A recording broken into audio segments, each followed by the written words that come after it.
My name is Igor. I've generated multiple six figures with many different YouTube Shorts channels. I also run Earn It Media, which is the #1 YouTube Shorts mentorship community and program as far as student results go. And in this video, I'm basically going to show you 17 Shorts lessons that I wish I knew earlier when I started 4 years ago, as I would have been way further than I am right now. First of all is do not keep posting on a channel that keeps getting 0 views. It's a waste of time. If you get 3 videos that get 0 views, it's cooked, move on to the next channel. I spent way too much time on several different accounts just posting and posting, hoping that the next video is going to get pushed, but it just gets 0 views, 0 views, 0 views. In that case, if I get 3 in a row, I'm moving on to another channel. I'm not wasting my time because it's good quality videos, it's money being wasted, so I move on to the next. The second is don't go into very competitive niches where there is a lot of people if you don't have any edge. If you're just a carbon copy of those people, there's going to be thousands of you posting the same content with the same scripts with the same music. Why would the algo, here we go, some good typing from me, the algo choose you? Like, why should you be chosen if you're just the same as all these? Give it a reason. You need to have something there, whether it's a different format, a different approach, a different idea, a different editing style. You need to do something in order to be chosen. Do not expect to go viral if you are just a carbon copy of other creators who are doing the exact same thing. Give the algorithm a reason to choose you. Lesson number 3 is do not outsource too fast. You don't want to outsource too fast because, well, for a few reasons. If you're a beginner, right? Until you absolutely crack a format, you should not even think of hiring someone and giving them money for the work. You should learn the ins and outs of the business. You should know, like the back of your hand, how to make a viral video, especially in your niche. Because when it comes to actually, I guess, training the person, you got 2 people there. If it comes to training the person, you need to explain the hows, the whys, the thought process behind how they should edit. You're going to have to train them up. A lot of people make the mistake of hiring someone thinking, okay, yeah, I'll just tell them to make these videos, give them references from my competitors. But when it comes to actually doing good quality control, they don't know what to look for. So they approve everything they post and then they moan when the videos aren't getting pushed. They would be getting pushed if you went viral yourself first. If you actually made the videos in that niche, if you actually understood what makes a viral video go viral in that niche, then you would be able to explain that to someone. The goal of getting really good at something is to be able to explain it to a person as if they're a child, right? This is not exactly how you should treat editors, but you need to get to the level where you can explain things so easily to someone that they can essentially become a clone of you, okay? But this same lesson, it applies to experienced creators too, not just beginners. A lot of experienced creators, they try to scale way too fast and outsource way too fast, and then the quality goes downhill, the video quality just keeps lacking, video on video, and by the time they know it, they've started 10 different channels and all 10 are performing pretty shit because all the videos are mediocre because there's a lack of quality control, and now they have to strategize for all 10 channels instead of really just getting one down, you know, creating a team for it rather, with editors, clip finders, script writers, making sure they know their roles exactly and what to do, and then once they understand the role, once you're getting good videos, then move on to the next. That is, in my opinion, one of the better ways to go about it. If you do decide to start multiple channels at once, it's best to come with trained teams. You don't want to be going into multiple channels with teams that lack knowledge. If you already have channels that run with successful teams, you can assign them more channels to do as well because you know they're already proven in what they do. But when it comes to hiring new people, in my opinion, it's just quite inefficient to scale, you know, at a very fast pace with people you haven't really worked with before. So be very mindful of that because time is money. You need to be efficient about how you scale. And the 4th lesson, which kind of leads on nicely from our last one, although it is kind of the opposite, is not outsourcing too fast. Rather, it's not outsourcing at all. I know a lot of creators, including myself, I used to do this in the past where I just start more channels, start more channels, start more channels. But there was only one of me. There was one of me, and there's only so much energy that I have, and I'm putting one ray here, one ray here, one ray here, one ray there. I mean, 4 channels is already a lot to be running by yourself, but if I start a 5th, I don't have any more focus to apply to that. So really, the quality that's going to be applied to that channel is going to be fairly low. And if quality is low across this one, maybe on some days I'll try and give it a full ray, but then that means I give half here. And then across the board, the quality drops. It's inefficient, it's something you shouldn't do.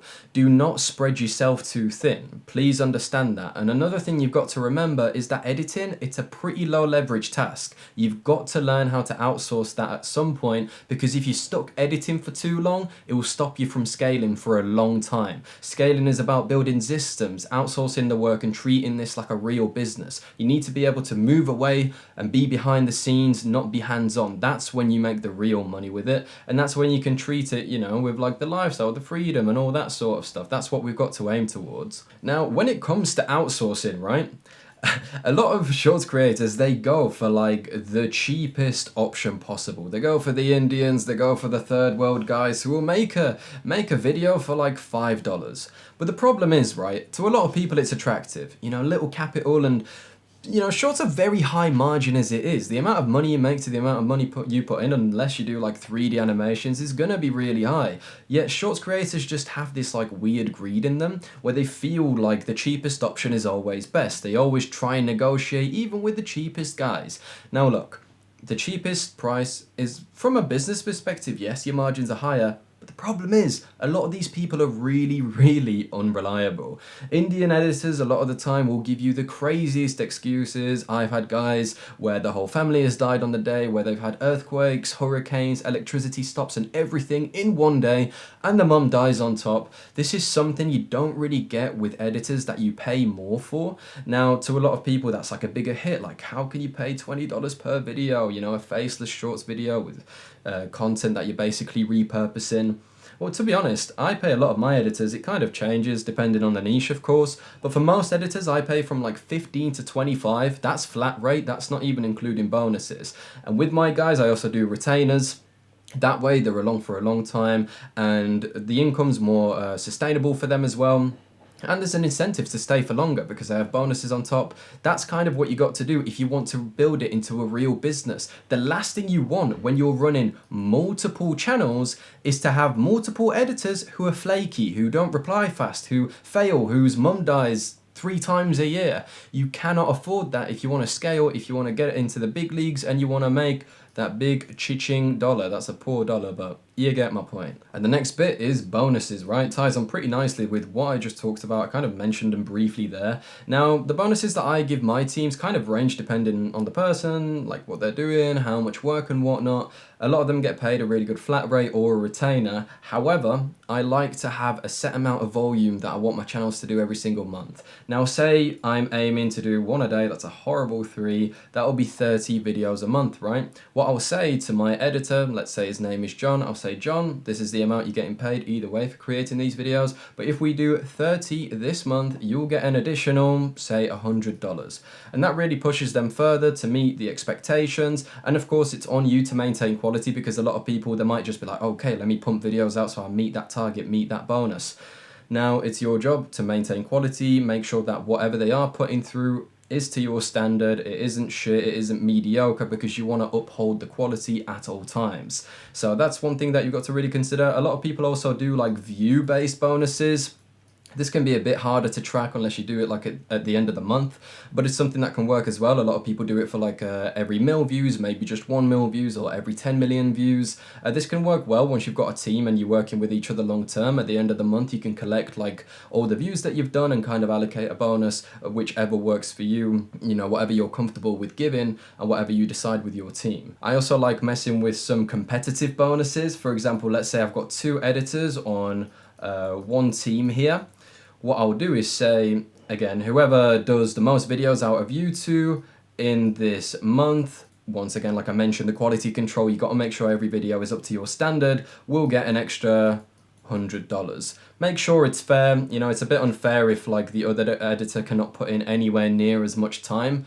You've got to make sure that they're fairly even, otherwise one of them won't really be motivated by this bonus structure. But that's another thing that can work really well. This is more of like a business lesson, I guess, not just a shorts lesson, but it's shiny object syndrome, SOS.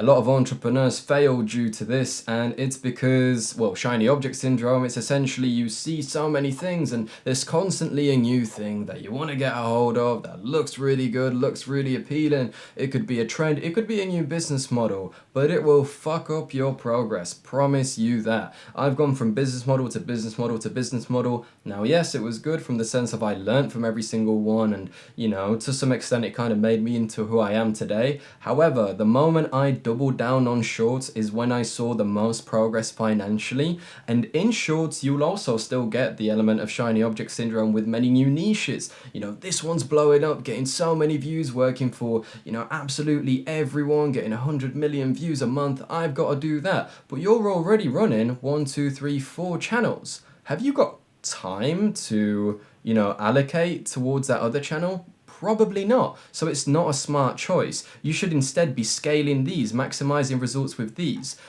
You cannot just keep moving from one thing to another thing to another thing to another thing. You're going to keep prolonging your progress. I promise you. It might seem like the next best thing to do, but in most cases it really isn't. Your progress would skyrocket if you just double down on one thing, try to become a master at it, then move on to the next. Next up is using AI. The thing that everyone fears, but the thing that everyone uses. I think I use it too much, to be honest. Now I just ask it the most basic questions. Probably a bit over-reliant. But if you are a YouTube Shorts creator or just any online business person, if you are not making use of AI, what are you doing? It can do so much work for you. Not necessarily you don't have to make some software that does absolutely everything for you, although that is pretty good if you do it. But at least use it for ideation. At least use it for guidance on script. If you don't speak good English, you can do it, get it to do grammar checks for you. This is a really basic thing, but you can use it for so many different things, translations, dubbing, everything like that. AI just speeds up so many different aspects of the business. Also, how you should manage certain things. It can give you really good advice. You can give it custom JSON profiles as well, which are cracked, by the way. They can work super well. I posted a few on my X page, which you can do. JSON profiles, it's essentially assigning an AI a characteristic, a personality, and it can just become that. It's pretty crazy. You can give it a personality of a YouTube strategist expert that has worked under the likes of Mr. Beast and talks in Alex Hormoz's style with 20 years of experience with YouTube Shorts. But it's not just oh yeah, here you go, the profile, now it's going to be this expert. You also have to give it feedback, train it, prompt it. A lot of people make the mistake with AI where they become over-reliant on it way too fast, or they use it and they're not impressed with the results. However, if you actually spend more time trying to prompt it, trying to train it, giving it feedback, telling it what's good, what's bad, it will refine, it will get better. It's something I definitely recommend you try and allocate a bit of time towards, because I believe it will make your whole work process a lot more efficient. And the next lesson is do not step your foot off the gas when momentum is sky high. I mean, you shouldn't step your foot off the gas at all, but so many creators make this mistake and it is infuriating. Now look, shorts, I'm not gonna lie to you, it is a volatile business model. Revenue, it goes up, it goes down. It's not as consistent as long form is. It's very volatile. I mean, you can have really big months and then come crashing down. Really big months come crashing down. What's important is during these really, gas-filled, momentum-filled months or periods, it's important that you double down, increase volume, make more videos based off your outliers. Don't get comfortable. I did this mistake so many times where my real time would be absolutely pumping back in the day, and I'd be like, yo, well, this is fine. I'm chilling, I'm making a lot of money, I can relax today. I don't have to make a video, I'm calm. I mean, over the next 2 days, this will be at several millions anyway. Next thing you know, it comes crashing down. I'm back at square one. Whereas if I kept making videos, not only could it kept rising, at least it would have kept more stable, right? Which during these big periods in shorts, when everything is pumping, bro, this is where you're going to make the most money. 2 of these months can set you up for the full year. So it's important that when you are blessed with the beautiful viral pushes on your videos, it's important that you do not take that for granted. It's important that you double down. double down, make use of it, make use of the opportunity, make more videos, and really rinse that wave for every dollar that it has. This ties in nicely as well. You need to be consistent. Such a basic word, yet so many people fail at it. You want to be this crazy multimillionaire with a private jet and these sick cars. Maybe you don't. Maybe you just want to make 10k a month, 100k a month, whatever it is, right? If you're not consistent, if you're not disciplined enough to at least get one video out a day, how do you expect results? My guy, if you want the best algo placement, if you want to learn how to post bangers in the shortest time period possible, you've got to be consistent with the amount of energy you put into a business model. Another thing, right? First of all, I don't care what excuses you have. There is no excuse. Like, if you actually want to make it, there is zero excuse. I run Earn It Media, the best YouTube Shorts mentorship program in the world as far as student results go. We have a member called Maris, who's in his 30s or 40s. Brilliant man, met him in person. You might have seen him in the meetup vlog. He is a full-time worker. Works full-time. He's a father of 3, he's got a wife, and he still posts shorts every single day. Now, for a lot of you, I guarantee you probably don't even have one of those. A lot of you might be a full-time student. Maybe you do have a full-time job. You might not have kids or a wife. So what is your excuse if you are that person? And if you do have all those things in your life, I mean, I get it a bit more, but it's still possible. It's still, it's still something that can be done. If you really want it, you will make it happen. And it's those people that get rewarded. It's those people that put in the work every single day. Maris just hit 5k months. You can too. You can too. But it's all on you, right? No one's going to give it to you. No one's just going to hand you it on a fucking platter, mate. You've got to put in the work. This will get you favored by the algorithm soon enough. If you put in the work, post bangers every single day, you will be chosen. Now, this is a thing, right? You've got to stay disciplined. I don't care how you're feeling. I don't care if you're hungover. I don't care if you haven't exercised. I don't care if you haven't eaten. If you do not post a video in that day, but you've done it for 30 days in a row, your brain will suddenly think, right? This is your brain. Your brain will think that's acceptable. Now, you might convince yourself that it's not, right? But next time you consider not making a video on the day, that decision is going to be a lot easier to make than the first time when you had to break that massive streak. What's important with consistency is that you develop a routine. You execute every single day, at least on this task of making a video every single day. The longer the streak is, the harder it is going to be to break. But the moment you break it, the easier it becomes to break again. So your goal is set a routine, be consistent, and do not break that streak. Now, speaking of streaks, a lot of shorts creators, they have a bad streak. They have a bad streak, a bad addiction rather, but they have a bad streak with the YouTube Shorts Studio. Now, Studio is great, right? Because you can find a lot of information, a lot of data, a lot of stats. You know how your videos are performing, you see what's working well, what you should double down on and what not once you actually learn how to use it. However, a lot of people use it for the wrong reason and they get, quite frankly, pretty addicted to it. They get addicted to the constant bars, the real time going up or maybe going down. And soon enough, it wastes a lot of your time. If you want to make it, if you want to be this crazy entrepreneur that makes a lot of money, time is money. That's something you'll understand first of all. So you need to allocate your time to tasks that will make you more money. And looking at your real time is unproductive as fuck. You're not going to get anything from it apart from some little dopamine hits or some tears. I've had both in my time, but just stop doing it. Stop checking your phone constantly. If you've got even over like 15 minutes of time spent on the YouTube Studio app in one day, dreadful, man. We've got to get that down completely, okay? The only thing you should use YouTube Studio for is maybe like every morning you check how all of your channels are doing. It's obviously you should check your real times. You need to know in the trajectory that your channel is following. But what you should use it mostly for is just data. Data, swipe rates, retention rates, see what you need to double down on. I'll get onto this very soon as well. But one thing to remember with the Studio is that if your real time drops, right? Even if your real time is high, but suddenly the bars are dropping, you will feel stressed.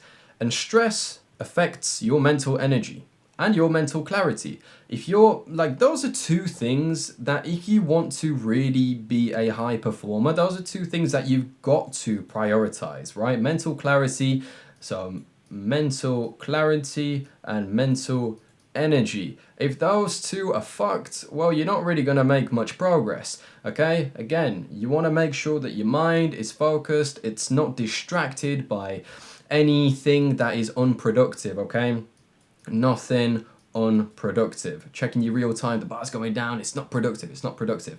Double down on the tasks, allocate your focus, your mind, because there's a finite supply of daily focus that you can allocate towards something, and it shouldn't be towards something that doesn't move the needle in any way. Now, talking about the real time, actually, one thing that you do need to know, right, is that this real time, it's a beautiful thing. It's a beautiful, beautiful thing, because when it's high, you know you're fucking printing, right? You know you're making dollar. However, too many people become degenerates after a while, and they're sat just in front of their PC all day. That's me. If you only really progress in the direction of finances, and all your life revolves around, you know, making shorts and going viral and achieving the highest real time, the moment that falls, so will your self-esteem.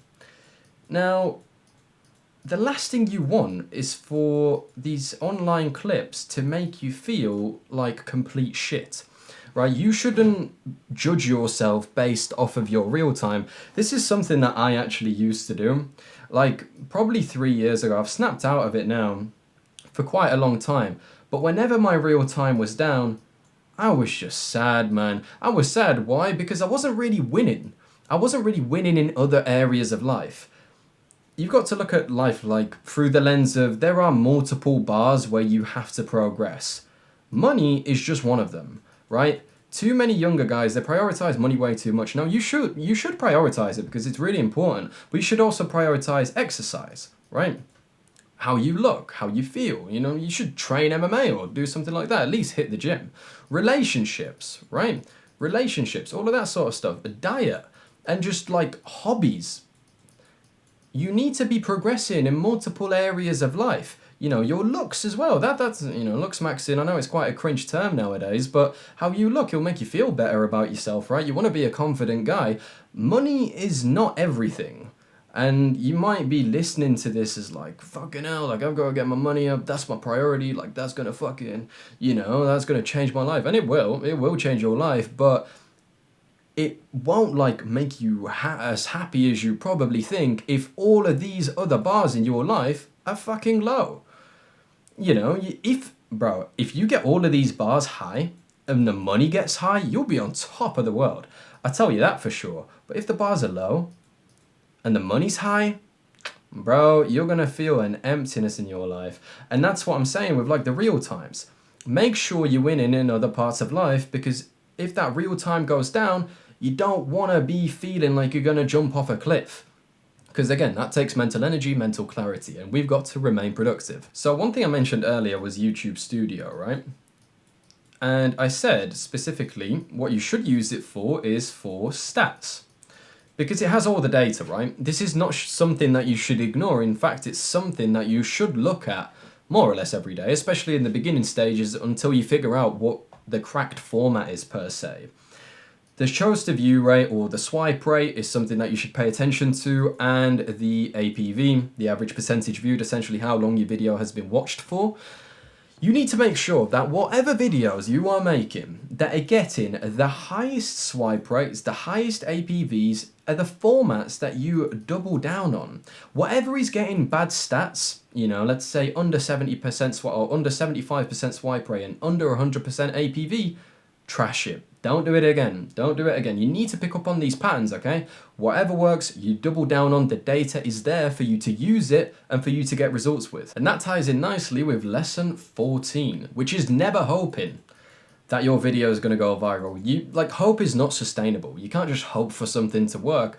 If every time you post, you're like praying to God that this one is going to go viral, brother, I mean, that is just not a business model that is reliable in any way. What you've got to do is keep iterating. Keep looking at the data that I just talked about. Keep Look in at your competition, see what's working for them, double down on your outliers. You need to get to a point where you crack a format so you get the feeling. After a while, you'll know when you're like, once you go viral, right, you'll develop this feeling. It's almost like a muscle where you just know if you posted a banger. Like you've edited the video, you watch it, like that's going viral, and 9 times out of 10 it actually will. That's the level you've got to get towards. It's not hope, it's not just like post and pray. That's just not sustainable, right? You've got to make sure that you crack a format, you keep iterating until you're doing consistent viral numbers with every video. So that way, there won't be any hope. It's a data-driven approach, and that is a lot more sustainable. That is what can work long term. Now, if you are really struggling to crack that format, to keep iterating, you might not know what you need to keep iterating. Brother, competition. Do niche research, and this goes into so many things. I mean, don't start a channel until you've done deep niche research. If you're struggling to break out in a niche, you need to see what your competitors are doing. What are the outliers, right? What is working right now? You double down on that. And the same goes, even when you're experienced, even when you're getting millions of views, don't get too complacent. You should still look at your competition. You should still look how maybe they're iterating, what is working for them right now, and take those ideas and implement into your own videos. That's how you can stay on top. That's how you can keep having that edge over them and not letting them get ahead in any way. Study your competition. A lot of them might have already posted tens, hundreds, if not thousands of videos. They've done the hard work for you. The data is there for you to analyze. Look at the views, look at the videos which have the highest views, and that will tell you what works. Of course, you want to be looking at recent videos. A lot of creators make the mistake of looking at competition and looking through the old popular videos which were posted 2 years ago. Times have changed. Attention has changed, formats have changed, trends have changed. Pay attention to the most recent, last month, last 2 months, what's working, what isn't working, analyze and iterate based of what you find there. Now, the penultimate lesson, lesson number 16. When it comes to going viral, please prioritize your hook. Do not ever go ahead with a video unless you know the hook is scroll stop worthy. Even if the viewer was deaf, they should stop scrolling. If they were blind, they should stop scrolling. Okay, this is how good the hook has to be. And it's just the first 3 seconds. And I know it doesn't sound like much. That's a terrible 3 and a terrible S. But you can hear what I'm saying, hopefully, to the blind, to the deaf viewers out there. The first 3 seconds, right? They are the most important thing in the video. If these 3 seconds are shit, the rest, the other 30 seconds that you spent such a long time editing is worthless. Worthless, okay? Make sure that the hook is scroll stop worthy. Dedicate more time to it if you have to. Find a way. Don't just go ahead with the video because you think the bulk is great and the ending's amazing. The hook is the most integral part because that's what gets the viewer's attention. If the viewer doesn't make it past this point, they're never going to see all the effort that you put in here. I made this mistake so many times. I'd find a really good clip or a really good idea and I'd maybe just not spend enough time on the hook. And I'd be like, how was it done so bad? And then I'd see my competitor, they'd take the video and they'd just apply a different hook, something a lot better, something a lot more intriguing with a strong reason to watch until the end. And they'd get 10 times the amount of views. And all that time that I spent editing these videos has basically gone to shit. So, make a decision. Are you going to spend more time towards the hook or not? If you really cannot find a way to make a good hook, which is in most cases a skill issue, if you was inside Earn It, I would just write it for you. But if you can't do that, then scrap the video. Don't post a video with a mediocre hook because it will affect the trajectory of your channel. Okay, if you post banger, banger, banger, shit, shit, shit, banger, it's going to take longer for those bangers to take off again because now you've just kind of like de-ranked yourself in essence by posting those very mediocre videos. If you keep posting bangers on bangers on bangers on bangers, soon you'll just shoot up. That's usually how it works with shorts. You break through after posting banger on banger on banger, and if you really maintain that standard and that quality, YouTube will keep pushing your content up. But again, the second you slack, you start making worse videos, that's where it stagnates and it can start going down. So, prioritize making bangers. Post the best videos you can possibly post. And the last lesson, which ties nicely with posting the best videos you can possibly post, is the ending. People just seem to not understand how important the ending is. And again, this is something that I didn't truly understand up until probably about a year. Like, here's the thing, right? The first thing you've got to remember is the curiosity. What curiosity does the viewer have to stay until the end of the video? What are they staying for? Like, that's the thing that you've got to outline. You should know the reason why, they're staying until the end. What are they waiting to see? Because the moment they see that, they don't want to stay longer. If you prolong the video past that curiosity point, that is not a satisfying ending. That's going to make them scroll. Another thing is, if you just suddenly end the video without answering their curiosity, that's very dissatisfying. That might even make them go off the app. YouTube values session time. They want viewers that stay for the platform as long as possible. If YouTube see that viewers are watching your videos and running straight off the platform after, that's not going to be a good indicator. That's not something that they're going to want to push out to millions of people, is it? Because they want to keep those millions on their platform. So what you should do instead is always prioritize a satisfying ending, a satisfying payoff, something that's rewatch worthy, something that makes people, want to share the videos with their friends, something that answers all of the curiosity. Ask yourself questions throughout the making of your video. Ask yourself, what is the viewer thinking about right now? What do they want to see? And it's your objective to answer that whole list of questions throughout the video, whether it's through visual, like B-rolls that you use or clips that you use, or the scripts and the voiceover that you provide. Make sure you answer all of their curiosities. You don't just end abruptly. You deliver that satisfying ending that makes them get that full hit of dopamine and keeps them scrolling. That's what you should do. Nowadays, one thing you can do as well is choose the easy route and just get your hand held through the whole process, whether you're a beginner or an advanced creator and you want to scale, because you can just join knit. Top link in the description. You can get guidance from me and six-figure earners, and we'll teach you exactly what to do to achieve all of your goals with shorts, so you don't have to go through the bullshit trial and error. You will save a load of time. You'll get all the blueprints. It is the best mentorship program as far as student results go. I'll show a few on the screen as I speak. It's absolutely insane. We've got members doing 5-figure months, 6-figure months with shorts, with some with even one channel. It's ridiculous. There's new records set every single month. We're doing meetups every year. You can watch the vlog on my channel as well. It is the best community that you can be a part of, and I promise you, you will succeed a lot faster when you're surrounded by like-minded people with the same ambition and the same goals who are in the space. We stay on top of everything. We've got the edge over everyone, and we are dominating the shorts feed. Top link in the description if you want to get guidance and lock in your spot.